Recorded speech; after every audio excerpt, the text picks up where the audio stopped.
You're doing it. I'm doing it. We are all doing it in some way. We are all chasing something, a thing. You know, that thing that we think will finally let us breathe once we get there, once we make the money or fix our face or get the house, the business, the body, the whole damn life together. So cute. You know what it also is? It's also exhausting because sometimes that chase starts as this dream idea, but somewhere along the way, it turns into a machine. So today I'm going to ask you, is that thing that you're chasing still what you actually really want? If so, great. But if it's costing you too much of your soul, well, here we go. Welcome to the Beautiful Rebellion podcast. Around here, we talk about this wild moment in time that we are living through right now. Yes, there are incredible advances in technology and modern life, but there's also a whole lot of unnecessary noise and distractions.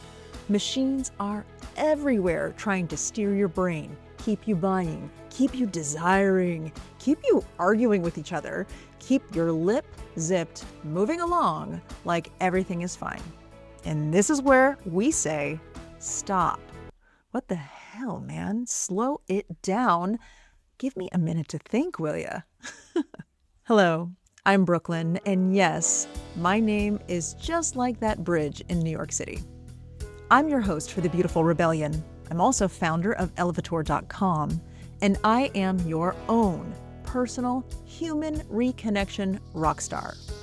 Yeah, what the heck is that, right? A human reconnection rockstar? Totally fair question. It means that I create experiences that ignite your senses and help you reconnect with yourself. I have performed as a lead singer and musician to audiences of thousands of people through the years. Big stages, little stages, all the stages. I have witnessed how music frequencies can shift the energy of a room fast. I've designed hundreds of scent formulas, skincare formulas also received by thousands of people across the world. Did you know that a scent can change your mood before you can even explain why? Or that a really good skincare product that actually helps you can make you feel so cared for? I have a laundry list of experiences I have personally created, and every time I have paid attention to how it makes others feel. And that is what a human reconnection rockstar does. I connect you with you. So this is where we slow it down, question the machine, laugh when we need to, call out this nonsense, and come back to what's real. This is the Beautiful Rebellion. Let's get into it. Okay, rebels, let's talk about the chase. Not the creepy chase where you're chasing a guy or girl. Don't be that weird creeper. Not the cute kind of chase where, you're chasing your dog around the yard because he or she stole something that they should absolutely not have. No. I'm talking about this other chase. The one that is in your calendar. The one that's in your bank account, or maybe it's withdrawing from your bank account. Maybe it's withdrawing from your nervous system, your sleep, your relationships, your whole sense of self. I'm talking about that chase. And I just want to ask you this right out of the gate. What are you chasing right now? Really?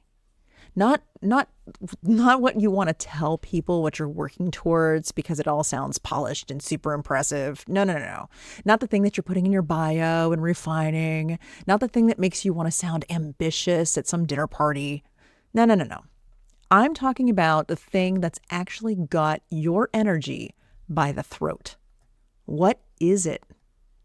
And listen, I'm not here to shame you for this chase. I chase. Oh, and let me tell you, I have chased a lot. And I'm sure you have too. We're living, right? We're humans. We're always chasing something.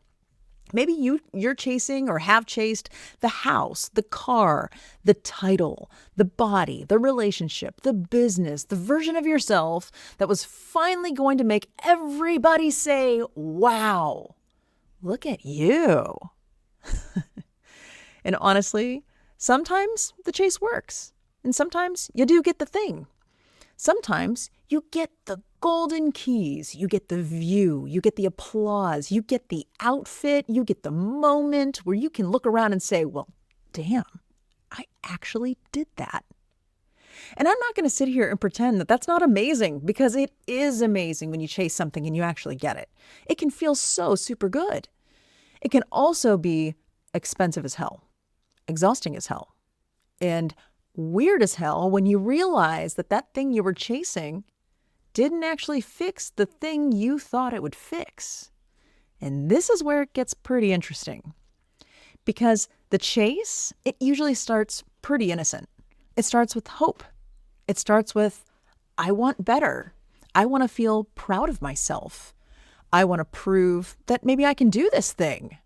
I want to make something beautiful. It can start with, I want to be free.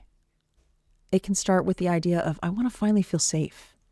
It could start with, I want to stop feeling like I'm behind. And that's not bad. That's totally human. It's cool. And this is where I want to bring in Alan Watts for a second. And if you don't know who Alan Watts is, you should check him out. He was a British philosopher and a speaker who had a brilliant way of taking Eastern philosophy and making it land right in the middle of modern human chaos, still to this day. And one of the things he talked about was this trap we fall into when happiness is always somewhere in the future. Peace is over there. Success is over there. Oh, look, beauty, it's over there. The healed version of me, it's down there. And once I get there, I'm going to be good. But the problem is, once you train your mind that you believe that happiness lives over there, it just keeps moving the finish line. So you get the thing, you have the moment, you check the box, and you stand there and you think, okay, I did it. And then your mind goes, cool, now what? Accurate, right? And that's where this chase thing gets dangerous. Not because wanting things is bad. Wanting things is totally human. We all want things. But when happiness becomes your future location, you never actually get to live there. And the machine loves that. Any machine. The machine I'm talking about is the beauty machine that you're constantly chasing how your body looks, or the success machine, climbing that ladder, or the life machine. You got to have this, and all of a sudden you made it. They all make their money keeping you convinced that you are one more thing away from finally being okay. One more product, one more achievement, one more relationship, one more. And the version of you that looks impressive from the outside may not feel alive anymore on the inside. And Alan Watts is basically saying, baby, your peace is always over there, but you're never going to live over there. Alan Watts was basically saying, baby, if your peace is over there. Okay, he didn't say the word baby. He didn't say that. I just made Alan Watts like super cool and modern, throw some glasses on him, some shades. But basically he's saying, hey, baby, if your peace is over there, you're never going to live right here. But if you don't check in with yourself along the way, the chase starts changing shape right behind your back. It's true. What started as a dream starts turning into pressure. What started as ambition turns into what your identity is. What started as desire turns into a machine. And suddenly you're not choosing it anymore. You're just feeding it. You're feeding it the image, feeding the expectation, feeding the version of yourself that everyone claps for, even if your actual self is sitting somewhere else in a corner like, hello, are we still in here? And this is where I'm asking you to take a minute and just slow it down. Because I think a lot of people hit a certain point in life, especially somewhere in their 40s, in the threshold where you start asking a lot of different questions. Not because you're done dreaming. Please, we are never done dreaming. But if anything, we might start dreaming with a little bit of actual wisdom behind us. But the questions change. It's no longer just, can I get it? It becomes, do I still want it? Is this mine? Is this true? Is this helping me become more alive? Or is it turning me into this weirdly well-dressed ghost of a human being? Because that happens. And it happens and you don't even realize that it's happening to you. You can still have all these nice things and still feel super disconnected from the world and from the people that you're even close to. You can look super successful and feel completely fried. You can be doing everything quote unquote right, and it still feels like your spirit is tapping in on glass saying, hey, you, hey, that's not it. And it doesn't mean that you're failing. It just means that you're awake enough that you're actually starting to notice this. That's the rebellion. The rebellion is not always throwing your whole life in a dumpster fire and starting all over with a suitcase and a questionable haircut. Sometimes the rebellion is quieter. Sometimes it's sitting right in the middle of your life, looking at the thing you've been chasing and saying, hey, wait a minute, who told me I had to want all this? And that question can change everything. Because some of what the chase we have is handed to us. It's not our fault.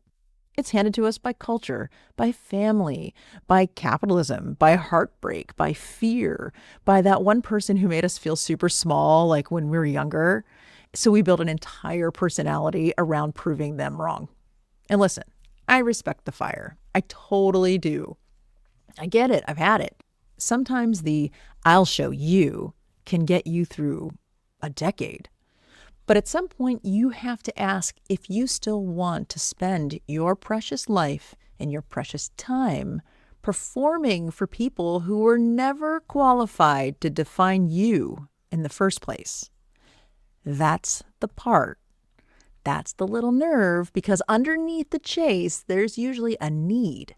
And if we're not brave enough to look, the thing we're chasing may not even be the real thing. Maybe you're not really chasing money. Maybe you're not chasing safety or beauty or visibility or success. Maybe you're chasing rest, a soft place. A nervous system doesn't feel like you have to earn every affection it receives. See how different that is? That's where the conversation starts to get real here. Because when you actually find the need underneath the chase, you get some of your power back. You're not throwing your whole life at a symbol and starting to ask for the real thing. That's called clarity.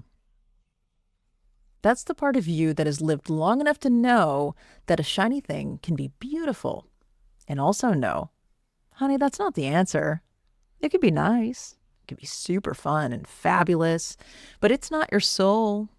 It's not your peace. It's not your worth. And I think that's where a lot of us maybe get a little twisted up. We're not wrong for wanting more. We're wrong when we let the world define what more is supposed to mean. Because more might not mean a bigger house anymore. Maybe it means breathing in your own kitchen and not feeling like your chest is tight. Maybe it means waking up and not immediately reaching for your phone like you're reporting for duty to the chaos machine. Maybe it means taking better care of your skin because you love living in your body, not because you're trying to erase evidence that you survived some things. Maybe it means a scent that helps you pause for 10 seconds before you actually start to spiral. Maybe it means more music in the room that you love. That's a different kind of chase. That's the chase that's not going to eat you alive. It's the chase that actually brings you home. And maybe that's what we should be thinking about. Not chasing. No, we're alive. We're creative. We're becoming. We're always growing. You don't stop growing until you're dead, man. We're allowed to want things. But my ask to you is chase consciously. Chase what actually belongs to you. Not the dream you inherited. Not the pressure you confused with purpose. Not the image that keeps you impressive, but super empty inside. Not the old story that tells you have to earn your right to feel good. Chase a life that gives you more of yourself back. Chase things that make your shoulders drop and you can actually breathe. Chase the work that feels honest. Chase people who don't require you to shrink, to sparkle, to perform, or explain your entire nervous system before they treat you with any kind of care. Chase beauty. Yeah. But real beauty. The kind that doesn't make you hate yourself first. Chase success. Totally. but not the kind that actually steals your actual life while promising you a better one later. Chase love. Yes, yes, yes, yes. But not the kind where you abandon yourself and you call it devotion. And chase your dreams. Please chase your dreams. But every now and then, stop and ask, is this dream still mine? Because, along the way, you're totally allowed to change. You're allowed to outgrow the thing you once were hoping for. You're allowed to admit that what used to feel like freedom feels like a cage, but it might have better lighting. Fantastic. But it's still a cage. And you're allowed to choose again. And that might be the most rebellious thing you do. Don't burn it down. You don't need to prove anything. You don't become something perfectly healed, some green juice holding, linen wearing version of yourself who levitates above human emotion. No, thank you. The rebellion is awareness. It's catching yourself mid-chase and saying, hold on, I love that I can run. But where am I going? That's the question. Where are you going? And is it somewhere you actually want to arrive? Because the chase can build you. It can stretch you. It can wake up parts of you that you needed to know were there within you. But unchecked, not taking a minute to just cross-check yourself, that chase can also take you away from yourself. We're not doing that anymore. Not like that. Not in this next chapter. We're not here to be some impressive ghost. We're here to be alive. So today, maybe just notice it. Notice the thing that's been pulling at you. Notice the pressure. Notice the old story. Notice the shiny carrot dangling in front of your face and asking for another piece of your peace. And then ask yourself, what am I really looking for? Because once you know that, this chase, it changes. And maybe you stop running after the things that make you look fulfilled and maybe start moving towards the things that actually make you feel totally fulfilled and present and clear and alive. That's the beauty. That's the rebellion. And that's the whole damn point. Remember, the chase, that's not the problem. Losing yourself inside of it, that's the problem. Okay, you beautiful rebels, that's it for me today. I think it's time to go take a nap.